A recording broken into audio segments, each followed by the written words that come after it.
Hey, what's up guys, CE Tech Dude here.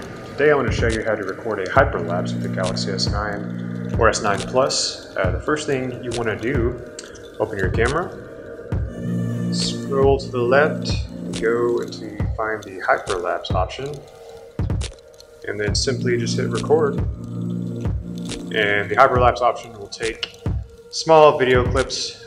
So yesterday I recorded some footage that was about 20 minutes, recorded it into a 1 minute file. I will link that here, guys, and that's all I want to show you. So hope you enjoyed this quick tip and have a great day. Thanks.